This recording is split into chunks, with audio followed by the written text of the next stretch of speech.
Bonjour.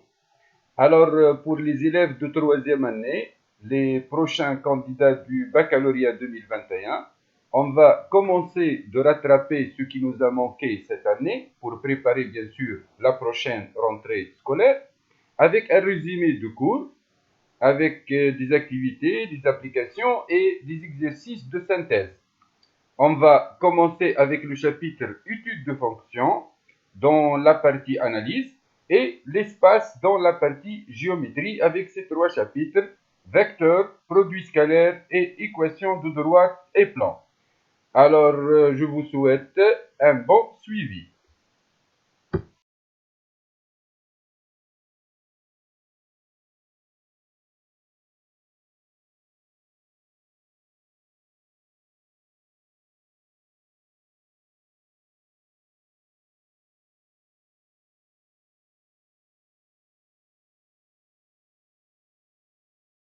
Dans la suite, on considère que le plan est muni d'un repère orthogonal, grand 1 élément de symétrie. Alors, comme vous voyez dans cette figure, on a donc la courbe représentative d'une fonction f, notée donc c, et comme vous voyez, la droite delta d'équation x égale à a est un axe de symétrie de cette courbe.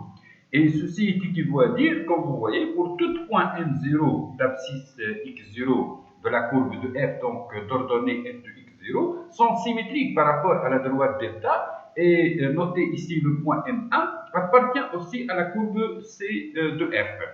Le point M1 est de coordonnées 2a moins x0, f de 2a moins x0, tel que f de 2a moins x0 égale f de x0. Donc, de ce fait, on obtient le théorème suivant. Soit donc f une fonction définie sur un ensemble D et c'est sa courbe représentative. La droite delta d'équation x égale à a est un axe de symétrie de C si et seulement si pour tout x appartient à D, 2a moins x appartient à D et f de 2a moins x égale f de x.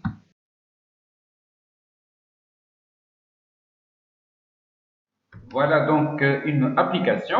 On considère la fonction f qui a x associe x au carré moins 2x sur x moins 1 au carré. Montrer que la droite delta d'équation x égale à 1 est un axe de symétrie de la courbe C de f.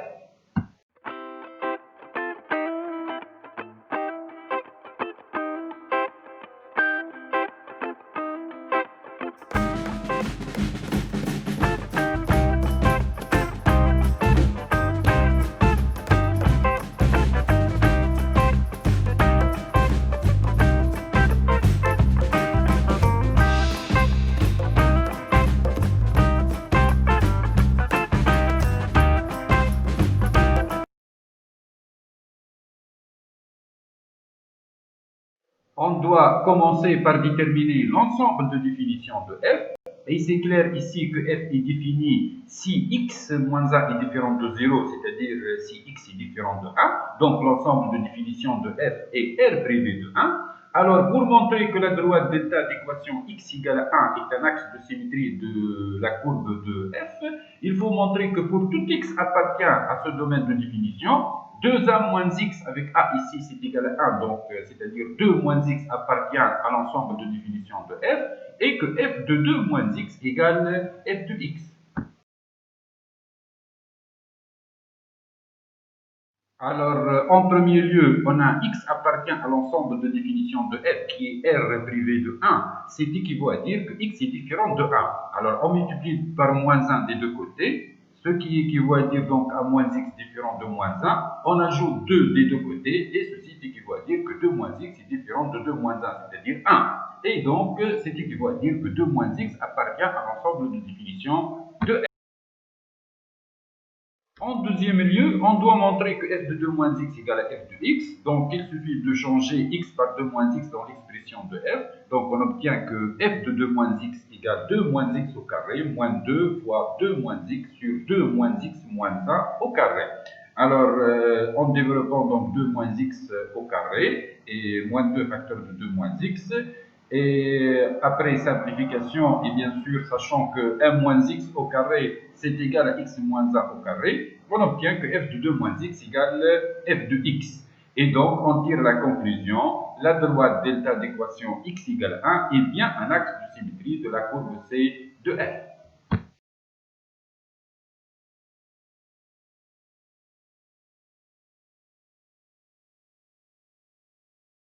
Ici, dans cette figure, j'ai représenté la courbe représentative de cette fonction et comme vous voyez bien, la droite delta d'équation x égale 1 est bien un axe de symétrie de la courbe de cette fonction.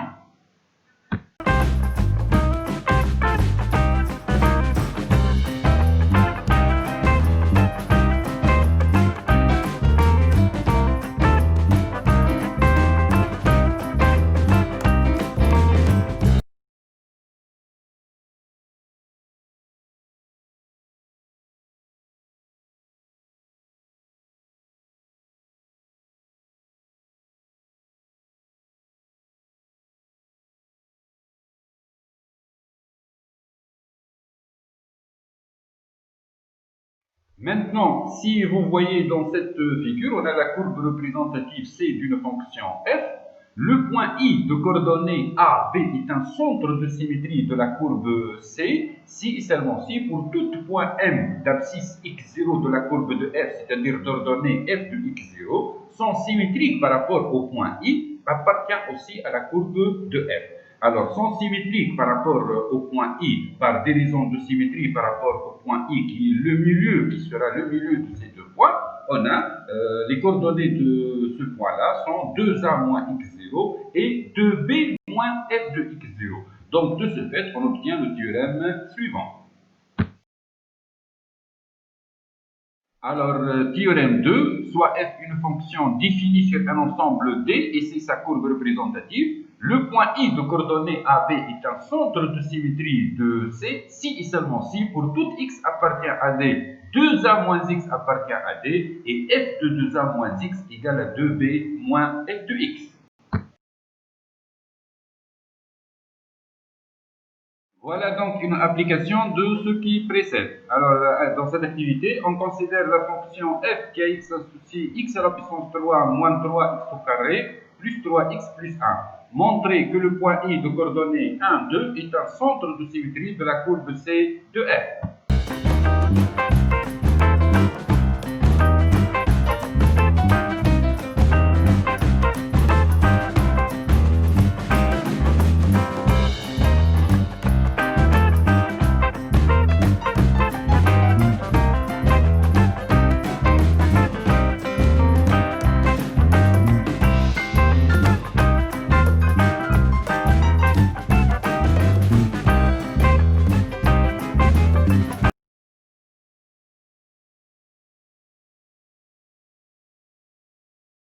Ici, bien sûr, f est une fonction polynôme, donc elle est définie sur toute R. Alors, montrons que pour tout x appartient au domaine de définition de f 2a moins x, c'est-à-dire 2 moins x, puisque a ici c'est égal à 1 appartient au domaine de f, et que f de 2 moins x égale à 2b moins f de x. Avec b ici c'est égal à 2, donc égal à 4 moins f de x. Alors, bien sûr, c'est évident, x appartient au domaine de f, c'est-à-dire x appartient à R. C'est équivaut à 2 moins x appartient à R, c'est-à-dire au domaine de définition de f.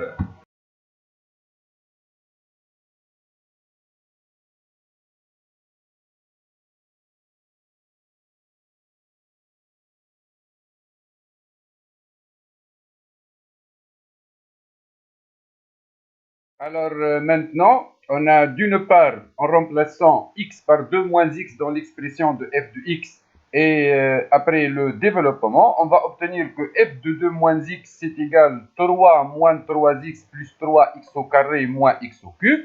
Et d'autre part, on a 4 moins f de x c'est égal à 4 moins x au cube plus 3x carré moins 3x moins 1. Alors 4 moins 1 c'est égal à 3, donc moins 3x plus 3x au carré moins x au cube et c'est égal donc à f de 2 moins x. Et par suite, on a donc le point I de coordonnées 1, 2 est bien un centre de symétrie de la courbe C de f.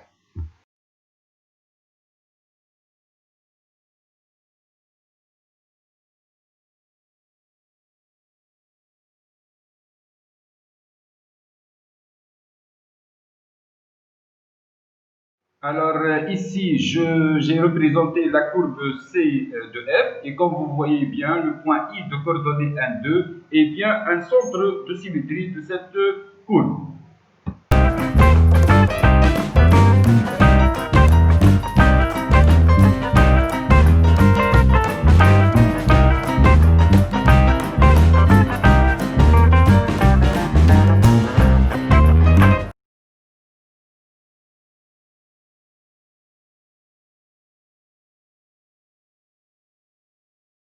Grand 2, branche infinie au voisinage de plus ou moins l'infini. Alors, soit f une fonction définie sur un intervalle de la forme alpha plus l'infini ou alpha est un réel, tel que limite de f de x quand x tend vers plus l'infini égale plus ou moins l'infini. Alors, dans ce cas, on doit passer à la calcul de la limite de f de x sur x quand x tend vers plus l'infini. Il y en a trois cas possibles. La limite de f de x sur x quand x tend vers plus l'infini peut être égale à 0 ou l'infini ou un réel non nul. Alors, si limite de f de x sur x quand x tend vers plus l'infini égale à 0, alors on dit que la courbe C de f admet au voisinage de plus l'infini une branche infinie parabolique de direction l'axe des abscisses, comme vous allez le voir dans cette figure.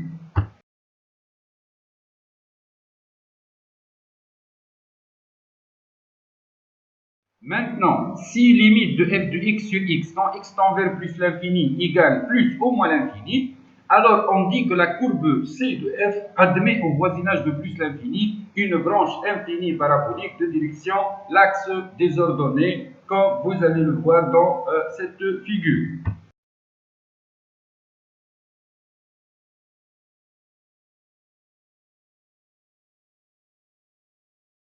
Enfin, le troisième cas possible, si limite de f de x sur x quand x tend vers plus l'infini égale un réel a non nul.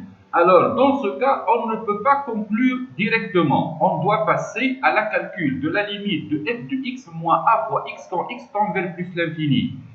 Il y a deux cas possibles. Alors, ou bien cette limite est finie, ou bien il est infini. Alors, si la limite de f de x moins a fois x quand x tend vers plus l'infini égale à un réel b, alors la droite d'équation y égale à ax plus b est une asymptote oblique à la courbe C au voisinage de plus l'infini.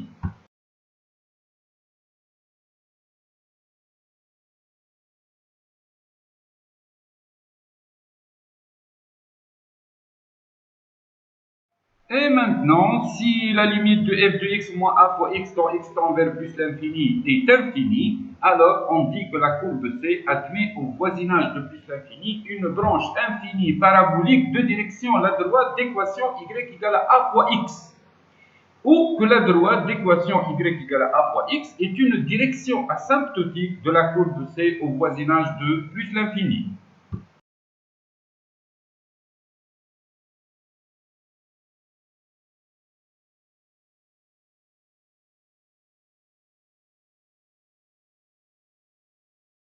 Alors, comme remarque, si la fonction f est définie au voisinage de moins l'infini, c'est-à-dire sur un intervalle de la forme moins l'infini bêta où bêta est un réel, alors on conserve le même démarche pour étudier la branche infinie au voisinage de moins l'infini. Alors maintenant, je vais vous proposer une activité pour savoir appliquer donc ces résultats pour étudier les branches infinies d'une fonction. Et je vais vous proposer aussi deux exercices de synthèse.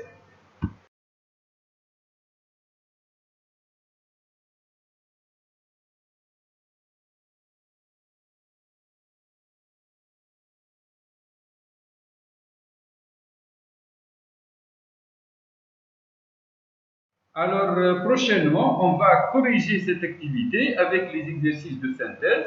Alors, restez en contact, partagez avec vos amis et j'attends vos remarques, vos questions et pourquoi pas vos essais.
Enfin, merci pour votre attention. Je vous souhaite un bon travail et merci pour votre attention et à bientôt.